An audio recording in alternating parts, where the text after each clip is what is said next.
Quelques heures plus tard, John ouvrit la porte de sa villa, le ventre noué par la peur. Tom lui dit « On peut rentrer. D'après ce que j'ai lu sur Internet, rien ne se produit durant la journée. » « Ouais, mais ça reste flippant.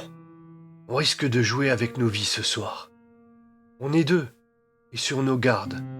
Je pense qu'on ne risque rien. » Ils se dirigèrent directement vers le salon.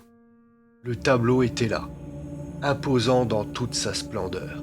« Allez, ordonna Tom, on place les caméras. » Il scruta la pièce avec intensité et désigna les meilleurs emplacements.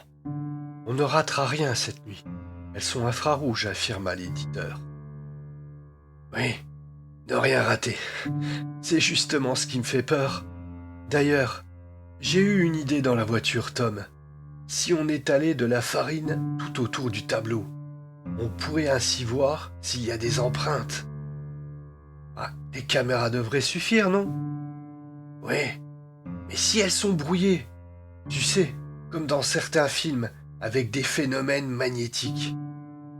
Ouais, allez, 2 précautions valent mieux qu'une. Va pour la farine. Tu en as, j'espère. » John sourit et acquiesça. Tout était en place. La nuit arriva, apportant avec elle son lot d'angoisse.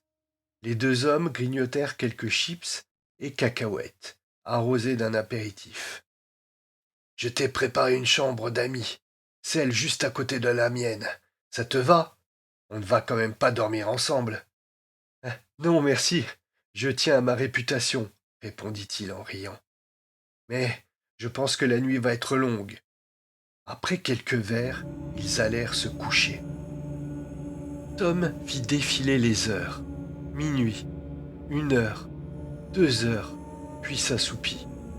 Une odeur horrible le tira des bras de Morphée, tellement forte qu'elle lui piquait le nez et lui arracha des larmes. Une odeur de mort. Il ouvrit les yeux. Là, à 10 centimètres de son visage, la face décomposée d'une morte le fixait avec avidité. Un léger rictus se dessinait sur sa bouche.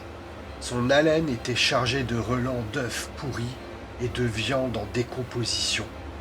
Un gros ver blanc jaillit de son oreille pour retomber avec lourdeur sur l'oreiller. Tom hurla et bondit en arrière, dégringolant du lit et frappant sa tête contre la commode en chêne massif. Des étoiles blanches dansèrent devant ses yeux.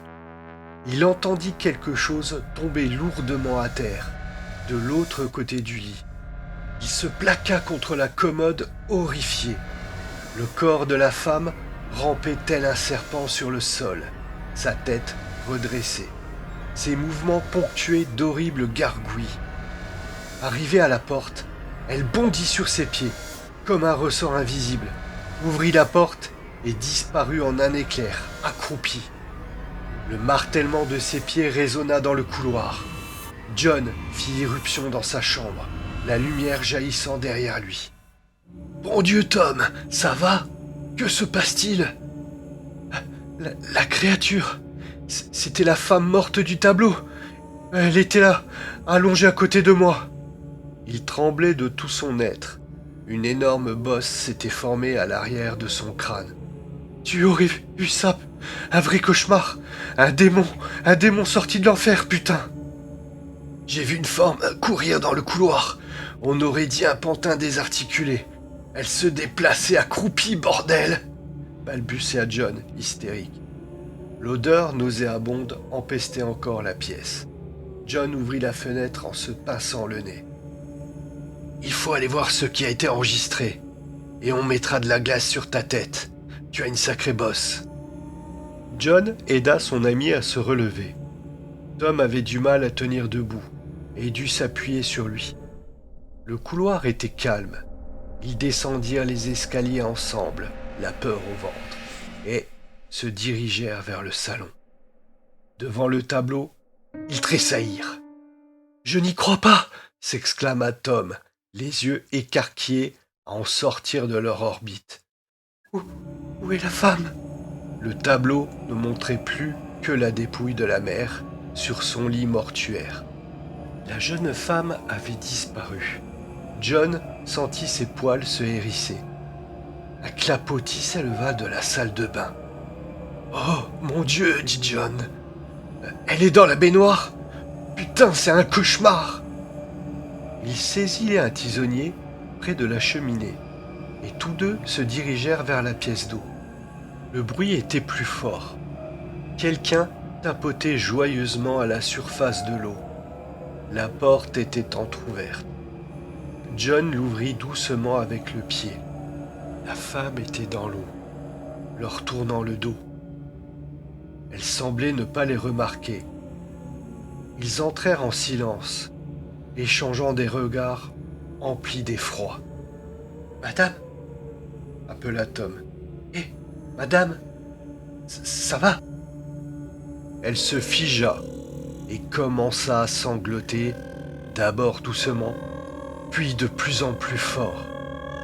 Ils s'approchèrent. Les pleurs se transformèrent en une plainte hystérique. Lorsqu'ils atteignirent la baignoire, elle se retourna avec violence. Les deux amis reculèrent et heurtèrent le mur, tombant sur leurs fesses. Les yeux de la femme étaient noirs, s'étendant anormalement sur son front et ses joues. Sa bouche, démesurément ouverte, formait un haut abyssal. Elle jaillit de l'eau, comme un singe, et s'accroupit sur le bord de la baignoire. Les deux hommes hurlèrent de terreur. Elle grimpa au mur, continuant sur le plafond, ses cheveux châtains dégoulinant d'eau. Ses sanglants se muèrent en rires démoniaques. Elle tournait à une vitesse inhumaine, de la bave suintant de sa bouche. Puis, elle chuta avec grâce et se précipita vers le salon. Aucun des deux hommes ne soufflait mot, tétanisés par la peur. Après 2 minutes, ils se relevèrent. « C'est dément !» souffla John. Je n'avais jamais vu ça !»« Ah, et moi qui avais des doutes, » fit Tom. « Mince, putain, je crois que je me suis pissé dessus. » Ils retournèrent dans le salon. La femme avait retrouvé sa place dans le tableau. La farine sur le sol avait été totalement piétinée. « On attend le jour et on brûle ça. Au diable mes 3 millions !» dit John. Tom hocha la tête. Ils s'installèrent dans le salon pour examiner les vidéos. Tom avança le film jusqu'à l'heure des phénomènes. D'un coup, l'image se déforma, devenant neigeuse.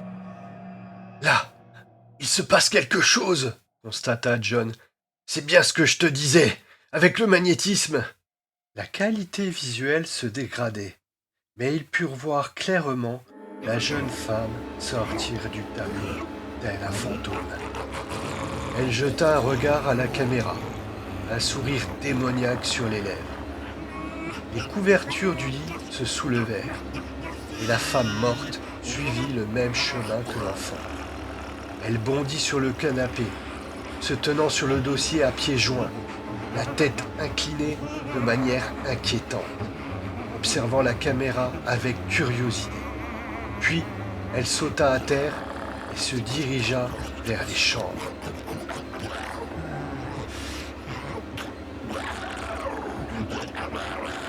« On a notre preuve! Un film comme ça, personne n'en a jamais fait !» s'écria Tom. « T'as raison, mais pour l'instant, c'est vraiment le dernier de mes soucis. Je me fiche de savoir si on va nous croire ou non. Je veux sortir d'ici, au plus vite, et me débarrasser de cette abomination !» dit John, en pointant le tableau du doigt. « Oui, moi aussi. »« Tu ne veux pas qu'on foute le camp? On reviendra à l'aube. »« John, dans à peine 3 heures, le jour se lèvera. Et je pense que plus rien ne se passera maintenant. » Oui, je le crois aussi. Et pour être honnête, je ne suis pas en état de conduire. » Ils se serrèrent l'un contre l'autre, attendant patiemment le lever du jour. Vers 7 heures du matin, John se réveilla en sursaut. Il se souvenait avoir vu l'horloge marquer 4 heures, puis plus rien, comme si une fatigue soudaine l'avait submergé. Il jeta un œil à son ami qui ronflait doucement. L'horreur de la veille lui revint en mémoire. Il regarda le mur où l'œuvre était suspendue. « Oh non !» hurla-t-il, faisant sursauter Tom. « Quoi ? Qu'est-ce qui se passe ?» bredouilla ce dernier. « Elle a disparu, nom de Dieu ! Elle a disparu !» Tom se leva d'un bond et constata la véracité des propos de son ami. « C'est pas possible !» La porte d'entrée était entr'ouverte. Des traces de pas d'adultes et d'enfants laissés par la farine franchissaient le seuil. John se précipita dehors, fouillant les alentours en vain. Le tableau et ses occupants s'étaient volatilisés. Il appela son ami. « Plus rien, plus aucune trace, tout a disparu. » Tom était dépité. Sur un site, il mentionnait ce phénomène. Il semblerait que le tableau se soit volatilisé plusieurs fois au cours des années. Bien sûr, les propriétaires n'ont jamais déclaré le vol. C'est plutôt une bonne nouvelle, non ? On est enfin débarrassé de cet enfer. Oui, c'est clair. D'après ce que j'ai lu, les entités, ne pouvant pas éliminer le propriétaire, sortent de leur toile pour aller ailleurs. Le tableau réapparaît souvent, des années plus tard, souvent dans un grenier, et tout recommence. Je pense que l'idée de le brûler a dû les effrayer. Le cauchemar n'est donc pas fini. D'autres rencontreront ces démons et n'auront peut-être pas notre chance. Il faut prévenir le monde. John se tut brusquement, réalisant l'irréalisme de ses propos. Oui, tu comprends bien que ce serait impossible à expliquer. On pourrait montrer le film, non ? Des spécialistes pourraient prouver qu'il n'est pas truqué. Tom se précipita vers la caméra. « Le film !» Bien évidemment, il n'y était plus. Février 2030. M. McCormack avait trouvé la veille un magnifique tableau dans le grenier de son oncle. Il fut tiré d'un profond sommeil par des pleurs provenant de son salon.